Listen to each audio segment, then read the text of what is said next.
Hello बच्चों, कैसे हैं आप सब। देखिए आपके जेई मेंस का पेपर 2022 का हो गया और बहुत ही अच्छे क्वेश्चन आए हैं आपके जेई मेंस 2022 में।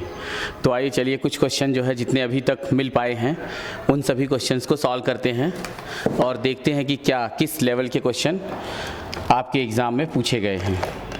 तो अभी जितने मतलब बच्चों से पूछकर बात करके या कहीं से जो भी मिल पाया है उनको टर्न बाय टर्न हम लोग क्या करते हैं, सॉल्व करते हैं।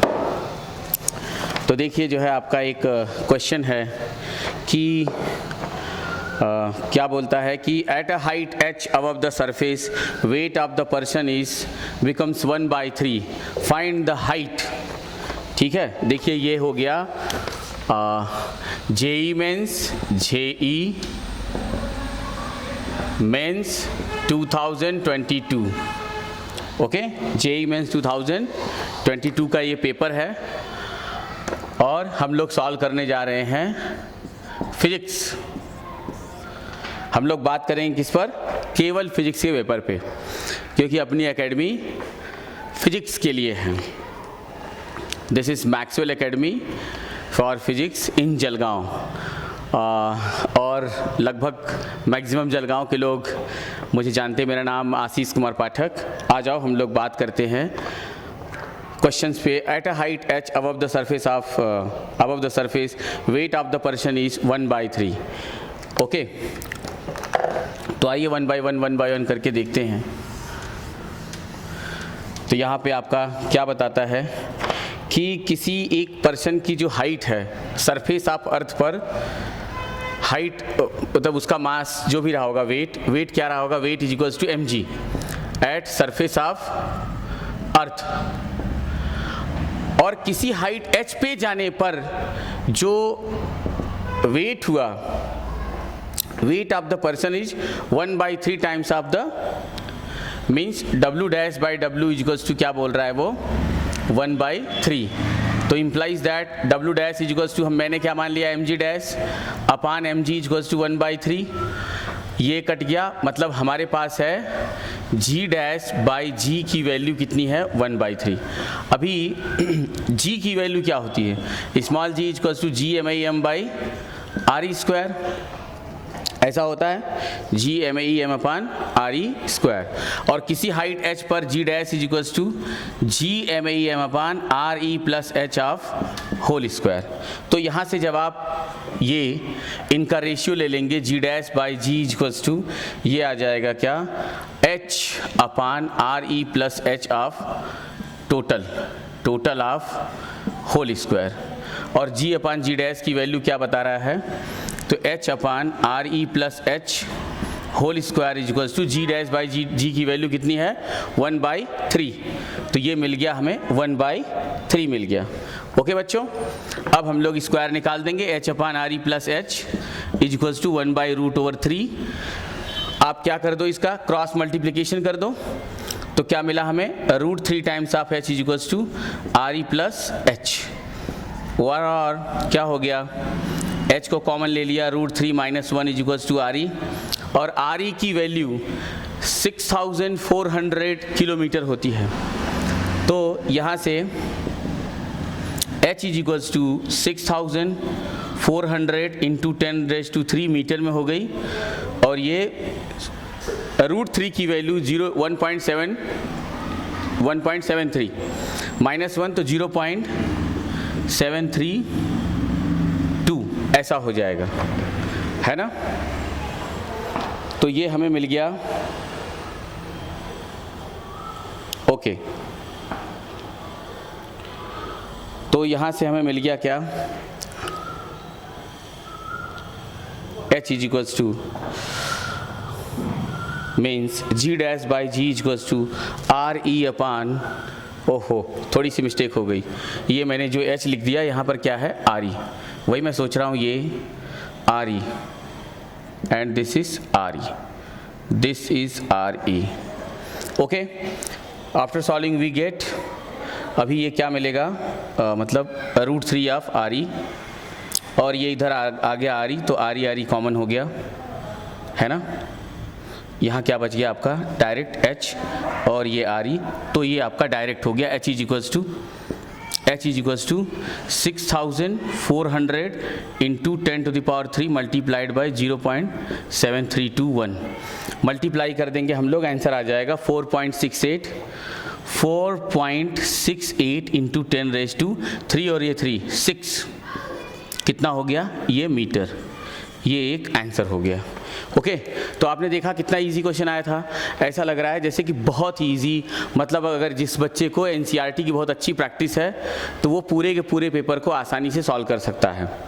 ओके बच्चों, आ जाओ जरा आगे देखते हैं सेकंड क्वेश्चन। सेकंड क्वेश्चन में वो क्या बोलता है, ठीक है, अब आपको समझ में आ रहा होगा, मैंने क्वेश्चन पढ़ दिया था शुरू में ही।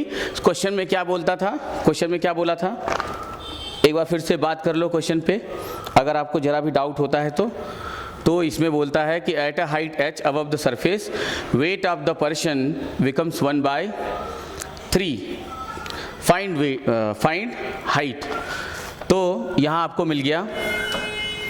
अब हम लोग बात करेंगे इसके क्वेश्चन नंबर सेकंड पर। अभी क्वेश्चन नंबर सेकंड कहता है, थोड़ा अगर आप अच्छे रीडर हैं, सिर्फ जो है अगर आप अच्छी बुक रीड करना जानते हैं, आपकी हैबिट है, तो आप इस क्वेश्चन को बहुत आसानी से सॉल्व कर दोगे। आई बात समझ में? इस क्वेश्चन को आप बहुत आसानी से सॉल्व कर दोगे। क्वेश्चन नंबर इसका second, for the circuit shown in figure, if voltmeter reads 1.2 volt, ठीक है, अगर voltmeter reads 1.2 volt, find the value of small r. मतलब स्मॉल आर की वैल्यू पूछ रहा है। अगर वोल्ट मीटर रीड करता है 1.2 वोल्ट तो आपको स्मॉल आर मतलब इंटरनल रेजिस्टेंस की वैल्यू बतानी है। और सर्किट डायग्राम आपके सामने कुछ इस तरह का दे रखा है उसने, है ना, जरा देखना इधर। यहाँ पर आपको एक ओके और यहाँ पर आपको एक इस तरह से गिवन है, और यहाँ आपको वोल्ट मीटर लगा कर दिया गया है, और यहाँ पर 1.5 वोल्ट, ये आर 1.5 वोल्ट और ये आर, इधर 20 ओहम और 20 ओहम। क्वेश्चन है ये, आ रही बात समझ में बच्चों? देखना कितना इजी क्वेश्चन है। अब यहाँ पर आपको बोलता है कि आप बताओ कि इंटरनल रेजिस्टेंस की वैल्यू क्या होगी। तो आपको पता है पहला काम, इसको हम लोग एक बार सॉल्व कर देते हैं। सॉल्व करने पर क्या होगा, 20 और 20 दोनों क्या है, पैरेलल में जब आप इसका इक्विवेलेंट निकालोगे तो कितना आ जाएगा, 20 मतलब 1/20 प्लस 1/20 2/20, और ये आ गया कितना 10।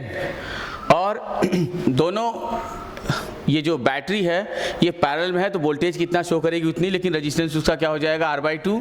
अब आप देखो इसका इक्विवेलेंट रेजिस्टेंस कितना आने वाला है वही, और इंटरनल रेजिस्टेंस क्या हो गया R/2, मतलब ये हो गया 10 ओहम। आपकी जो इक्विवेलेंट रेजिस्टेंस ये सर्किट बन गई 1.5 वोल्ट और ये R/2। और यहाँ पर आपको एक ये इस तरीके से वोल्ट मीटर लगा हुआ है। अब आप लोग जरा देखना इधर से, तो आप बोलोगे कि since we know that V equals to EMF minus I into small r, और उसने आपको सारी की सारी वैल्यू दे रखी है। आप देखो तो सही, उसने आपको दिया है कि उसकी जो EMF है वो 1.5 वोल्ट है, और वो रीड कितनी करती है 1.2 volt, minus I into small r मतलब R/2। ओके, आपके लिए ये एक इक्वेशन हो गया। और वैसे भी करंट I इक्वल्स टू क्या होता है, EMF अपान R प्लस स्मॉल r, मतलब कि इंटरनल रेजिस्टेंस, है ना। और यहाँ पे EMF कितनी 1.5 और आपका रेजिस्टेंस कितना हो गया 10, और ये कितनी हो गई R/2। और ये करंट की अगर बात की जाए तो करंट कितना हो गया, हाँ मतलब करंट I यही हो गया। अब आप क्या करोगे, इस I की वैल्यू कहाँ रख दोगे, यहाँ पर रख दोगे। देखो यहाँ पर एक ही पैरामीटर बचा स्मॉल r, जैसे ही आप इसको सॉल्व करोगे therefore small r equals to क्या आ जाएगा 5 ओहम। आई बात समझ में आप लोगों को?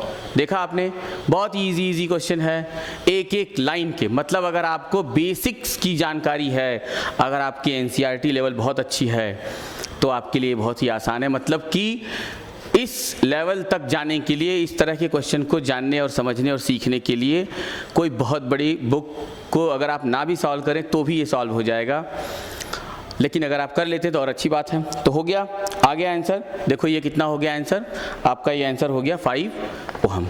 नेक्स्ट क्वेश्चन बच्चों, नेक्स्ट क्वेश्चन में बात करते हैं। देखा आपने, पहला आपने इक्विवेलेंट डायग्राम निकाल दिया, इसके बाद ये जो आपको सर्किट डायग्राम के बारे में पता है, V equals to EMF minus IR, फिर 1.2 वोल्ट वो रीड करता है और EMF इतनी है I into small r by 2। इसको आपने आप चाहो तो इसको सॉल्व कर दो, फिर I into small r by 2 की वैल्यू आ जाएगी, और यहाँ पर चाहो तो फिर आप I की वैल्यू निकाल कर यहाँ रख दो, डायरेक्ट आप सॉल्व कर दो, तब भी आंसर आ जाएगा। जैसे आपकी मर्जी हो वैसे रखो, आपका आंसर आ जाएगा। Okay, next question.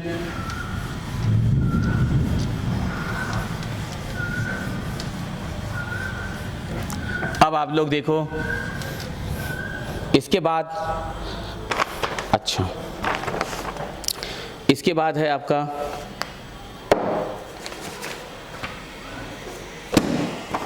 देखिए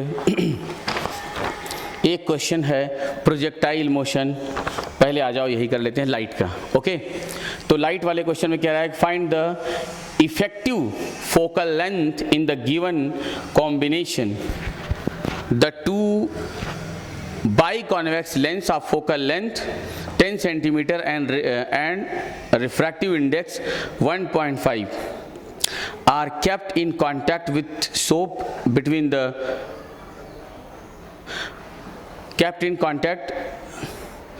with space between the lenses filled with a medium of refractive index 1.25। तो देखिए आप लोग यहाँ पर फिर से आपके लिए क्या दिया है, दो लेंस देता है और बताता है कि इनके बीच में ऐसा एक स्पेस है ना, और इसके बाद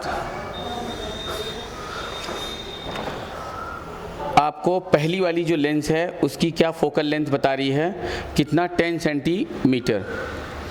find the effective focal length of the given combination the two by convex focal length, अच्छा दोनों की 10 centimeter and radius refractive index 1.5 are kept in with space between the lenses filled with the medium of refractive index इतना। Okay, तो आ जाइए जो है हम लोग फाइंड आउट करते हैं, find the effective focal length, मतलब एफ नेट फाइंड आउट करना है।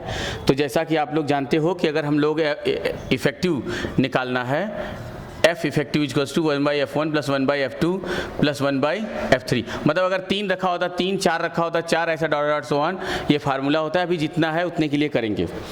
तो यहाँ पर क्या क्या दे रखा है, पहली वाली की बात कर लेते हैं। Since 1/F1 is equals to mu minus 1 into 1/R1 minus 1/R2 minus, तो माइनस 1/R2। तो आप देखो 1 बाई यहाँ क्या हो गया 10, और म्यू की वैल्यू उसने दे रखी है कितना 1.5 माइनस 1 इंटू 1/R, और वो भी अगर दोनों के रेडियस ऑफ कर्वेचर सेम है तो आर आर क्या हो गया माइनस माइनस प्लस 1/R। एक इस साइड होगा, एक इस साइड वाला माइनस, ऑलरेडी माइनस होगा साइन कन्वेंशन, तो माइनस माइनस प्लस हो गया। ये हो गया 1/10 is equals to 0.5 into 2/R।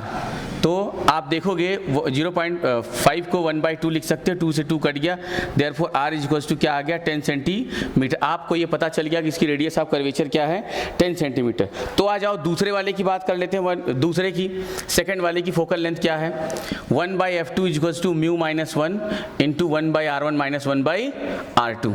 ठीक है, उसने फर्स्ट की आपको फोकल लेंथ बता रखी है पहले वाले लेंस की, सेकंड की आपको निकालनी है। तो 1/F2 is equals to 1.5 minus 1 into 1/R, 1/R फिर कितना हो गया 2/R की वैल्यू कितनी हो गई 10, और यहाँ से आपने देखा कि ये कितना हो गया 5 और ये कितना हो गया 0.5/5।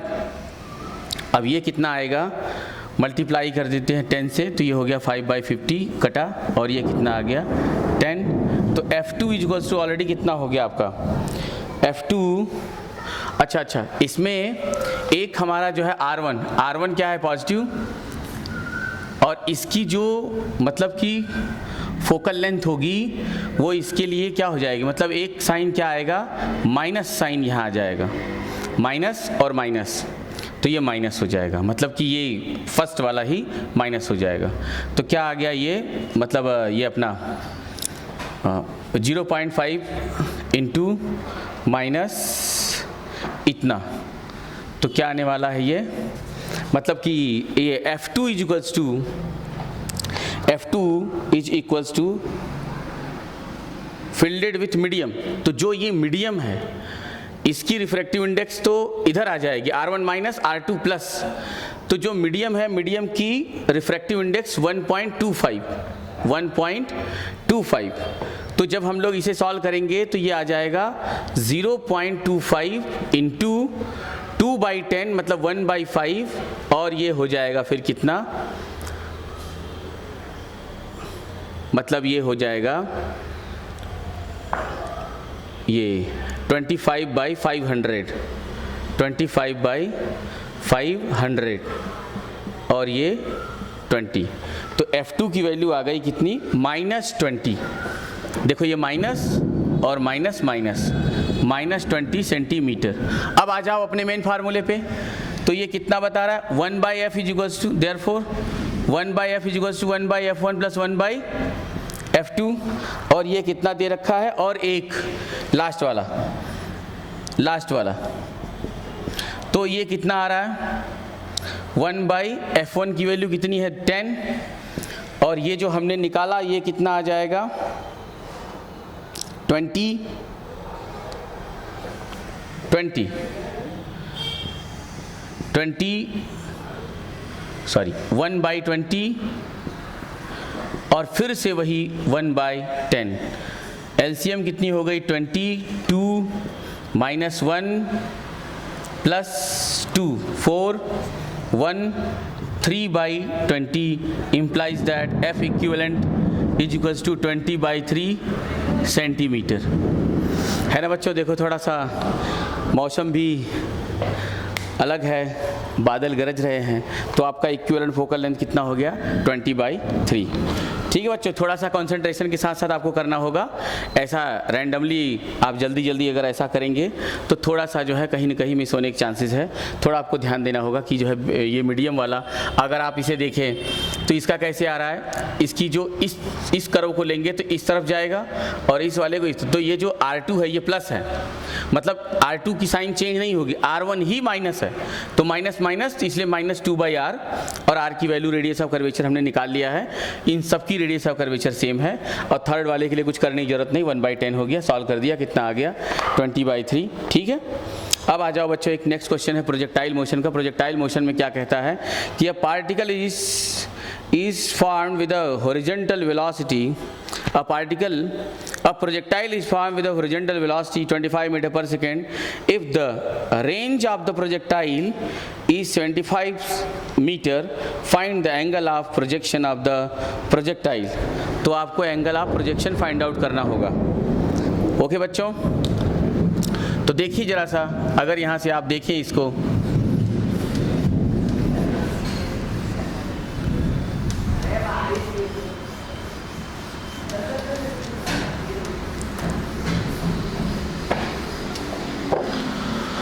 बैठ जाओ बच्चों, बैठ जाओ। देखिए यहाँ पे हम लोग जेई के क्वेश्चन सॉल्व कर रहे हैं, बैठ जाओ पीछे चुपचाप। तो प्रोजेक्टाइल का देखो एक क्वेश्चन है, IIT जेई अभी हुआ ना जो सुबह, उसी के क्वेश्चन सॉल्व कर रहे हैं। कह रहा है projectile is formed with a horizontal velocity. एक प्रोजेक्टाइल मिलता है हमें, कैसे, एक प्रोजेक्टाइल किया गया विद अ हॉरिजॉन्टल वेलोसिटी, मान लो ये क्या है u, और यहाँ से जब इसको प्रोजेक्ट किया गया तो उसकी हॉरिजॉन्टल वेलोसिटी है ना ux इक्वल्स टू कितना बहुत बता रहा है 25 मीटर पर सेकेंड, एंड ये कितनी हो जाएगी ui, और यहाँ से ऐसा प्रोजेक्ट किया गया जहाँ पर ये गिरा, तो ये जो रेंज है r की वैल्यू 75 कितना 75 मीटर बोल रहा है। ओके, तो अगर आप देखो यहाँ आपको 4 ऑप्शन दिए गए हैं और आपसे कहता है कि if the range of the projectile 75 metre find the angle of projection of the projectile. मतलब कि आपको यही फाइंड आउट करना है जिसको आप हमेशा क्या theta naught angle of projection बताना है जो।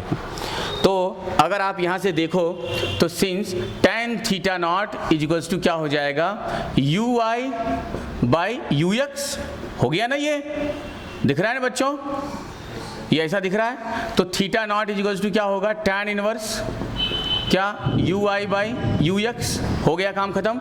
अगर मुझे ux और ui वैल्यू आ जाए तो फिर अपना आंसर आ जाएगा। अब जरा देख लेना, ऋषि जरा आगे बैठ जाओ तो फटाफट तुम लोग इधर से शिफ्ट हो जाओ। देखो इधर थोड़ी मेरी और स्पीड बढ़ जाएगी तुम लोगों को देखकर। Range since we know that range बराबर क्या होता है, जल्दी बोलो ux इंटू ui बराबर अपान क्या g, याद आया range formula 2ux into ui by g. 2 इंटू रेंज की वैल्यू कितना दे रखा है 75, 2 इंटू ux की वैल्यू कितनी है 25। देखो तुम लोगों के आते मेरी स्पीड बढ़ गई और ui बाई जी की वैल्यू 10 हो गई। 5 5 जा 5 2 जा 2 से 2 कटा और ये ui इक्वल्स टू कितना हो गया ये 15। ये इसे 5 ने 75 काट दिया, कितना आया 15 क्या आ गया मीटर पर second. Therefore angle of projection theta is equals to tan inverse ui की वैल्यू कितनी आ गई जल्दी बोलो 15 बाई ux की वैल्यू कितनी है 25। 5 3 जा 5 5 जा theta not is equals to tan inverse 3 by 5 is your right answer. आई बात समझ में? ओके देखा क्या आप लोगों ने? ठीक है वरद बैठ जाओ जल्दी फास्ट बेटा। देखो इधर सॉल्व हो रहा है जो है IIT JEE 2022 first shift morning का पेपर डिस्कस होने जा रहा है, जो है डिस्कस हो रहा है। आगे बात करते हैं नेक्स्ट क्वेश्चन पे।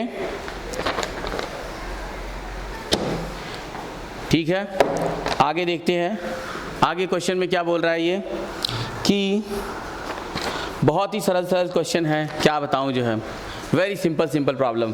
अगर जिसका जरा भी बेसिक क्लियर है हर एक बच्चा बाजी मार जाएगा। आगे आओ चलो बढ़ो आगे। ओके ये देखो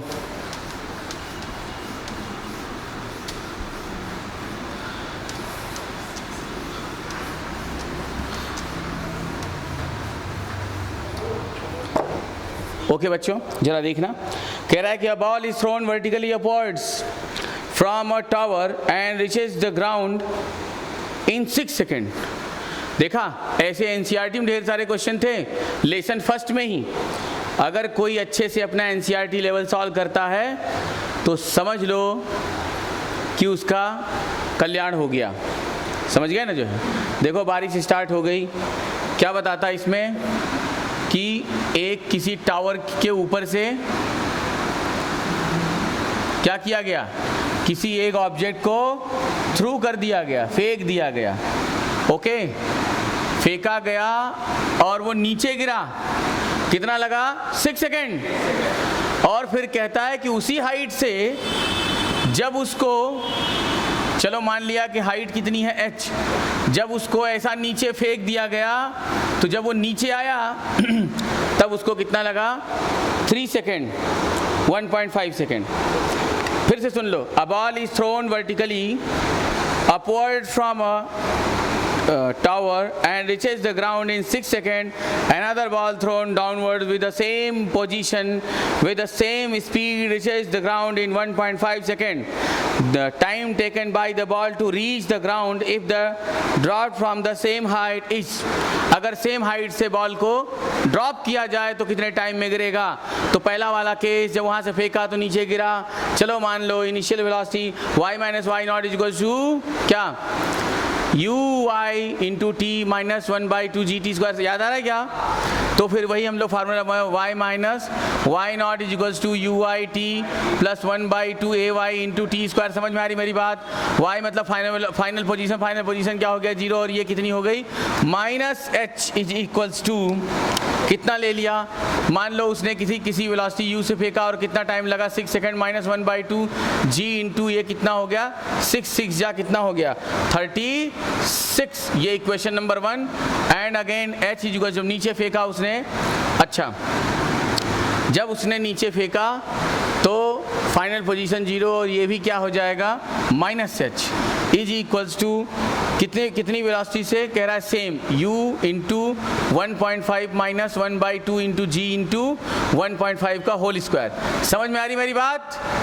देखो दोनों ही केस में वो किधर गिरा? नीचे, लेकिन एक कहाँ था? टावर के ऊपर से फेंका गया, एक उसी हाइट ऑफ टावर से नीचे थ्रो कर दिया गया सेम वेलोसिटी से। अगर मान लो ये u था तो ये भी u से फेंक दिया गया। समझ में आई बात? तो ये दो इक्वेशन आपके सामने हैं और जब आपने इन दोनों इक्वेशन को सॉल्व किया तो पता चला, क्या पता चला? ये h बराबर कितना आ गया? After solving we get h is equals to 45 metre. Therefore उसने कहा कि जब आप वहाँ से ड्रॉप करोगे, मतलब हाइट बता दो तो सॉरी, उसी हाइट से अगर बॉल को ड्रॉप किया जाए तो कितने टाइम में नीचे करेगा? t इक्वल्स टू रूट के अंदर 2h/g और ये कितनी हो गई? 2 इंटू 45/10। 5 2 जा 5 9 जा 2 से 2 और ये कितना आ गया? 3 सेकेंड। Answer is 3 second. समझ में आया क्या? तो देखो ये हो गया आपका जो है, 4 ऑप्शन दिए थे, 3 second, 4 second, 5 second and 2 second. Answer is 3 second. बोलो मेरी बात समझ में आ रही है तुम लोगों को? तो देखो आपने इतने जेईई क्वेश्चन सॉल्व कर दिए। अब देखो जरा और भी है, एक आपका क्वेश्चन है किसका, इस पर बात करते हैं। क्वेश्चन नंबर ये तुम्हारा ये नेक्स्ट क्वेश्चन, और ये है किस पर? ग्रेविटेशन पर। फिर से ग्रेविटेशन, मतलब कई सारे क्वेश्चन ग्रेविटेशन क्या है इसका मतलब। अभी 1 से 2 हो गया, अभी और क्वेश्चन आने बाकी हैं। देखता हूँ क्या है, क्या कह रहा है। Find the depth below the surface of earth where the weight of the object is 1/3 of the original weight. Okay, आपको वो डेप्थ बतानी है। हमें लग रहा है घूम फिर के से दोनों ही क्वेश्चन लगभग वैसा ही दिया हुआ है, ठीक है। अब देखो लोग कहते हैं ये पढ़ो वो पढ़ो, देखो सारे सवाल एनसीईआरटी से हो रहे ही नहीं हो रहे। जिसका एनसीईआरटी का लेवल बहुत अच्छा है वो अपने आप एचसी वर्मा कर ही लेता है। बहुत सारे पेपर होते हैं वो करता है, क्लास का भी एक अपना कल्चर संस्कार रहता है उसमें पूरा ढलता है, फिर आफ्टर ऑल वो एक अच्छा चैम्पियन बन ही जाता है। बस जो पढ़ने वाला है, ईमानदार है, उसका साथ पूरा हो ही जाता है जो है जेईई के साथ। अब देखो ये देखो, केवल पूरे जलगांव में मैक्सवेल एकेडमी ही है जो इधर पेपर सॉल्व आया हुआ आईआईटी का, इधर तुरंत सॉल्व हो रहा है। बाकी कहीं तुमने आज तक कहीं नहीं देखा होगा। देखो हर साल सॉल्व कराता था, इस बार वीडियो बना रहा हूँ, यूट्यूब पे डालूंगा कि देखो भाई डायरेक्ट वीडियो बन रहा है जो है, इधर पेपर आया अभी तुरंत सलूशन लो, है ना।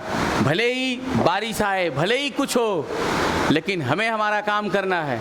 अभी जो सुविधा हमारे पास है उसी में करते रहना है जो है। वो बात अलग है कि बड़े बड़े लोगों के पास है ना, जो बहुत बड़े लोग पैसे बनाकर बैठे हैं और एक ब्रांड का ठप्पा लेकर उनके पास दुनिया भर की सुविधाएं हैं। अब अपने पास नहीं है, जो ही है उसी में आगे बढ़ते हैं। देखो फिर क्या बोला उसने कि find the depth of the depth below the surface of earth where the weight of the object is 1/3 of the original weight. 1/3 हो गया तो तुम जानते हो कि W डैश इज इक्वल्स, मतलब वही तुम्हारा ये mg dash is equals to mg क्या होता है 1 माइनस, अरे ये mm कट गया, g dash is equals to g 1 minus क्या होता d बाई आर। भूल गया क्या फार्मूला डेप्थ वाला? बस जल्दी बोलो इधर। और ये क्या बोल रहा है, g by g dash by g is equals to 1 minus d by क्या हो गया बच्चों आर। और यही तो अगर मैं mm लगा दूं तो यही मास का वेट का रेशियो क्या बोल रहा है 1/3। तो ये हो गया 1/3 equals to 1 minus d by कितना हो गया आर। ये इधर गया वो उधर गई, d by R equals to 1 minus 1/3 equals to क्या हो गया 2/3। तो d by R e therefore d equals to क्या हो गया 2r/3। देखा क्या, कितनी डेप्थ पे जाने पर उसका वेट ओरिजिनल वेट का 1/3 होगा, 2re/3 पर जाने पर होगा। बोलो क्या सबको समझ में आ रही मेरी बात? ठीक है। अब देखना, अब आपको एक क्वेश्चन दे रहा है किसका, थोड़ा सा ये थोड़ा एक लेशन है ना, थोड़ा एक लेशन आगे बढ़ गया ये। समझ में आ रही मेरी बात? तो ठीक है, देखा आप लोग IIT क्वेश्चन लगातार देख रहे हो ना, तो ये अपनी ऐसी एकेडमी है जहाँ डायरेक्ट आपको IIT के सवाल सॉल्व कराए जाएंगे। इधर पेपर आएगा, तुरंत लाइव पेपर सॉल्व होगा, जैसे देखो अभी सॉल्व हो रहा है, देख रहे हो ना, जो है सब फटाफट हो रहे हैं। जैसे आप लोग जाओगे सारे क्वेश्चन हो जाएंगे आपके, ओके। और जो लोग गए हैं एग्ज़ाम देने उनके भी पेपर बहुत अच्छे हुए हैं। तो ऐसा आप लोग भी प्रिपरेशन करो और मेहनत करो जो है, ताकि आपके भी पेपर बहुत अच्छे हों।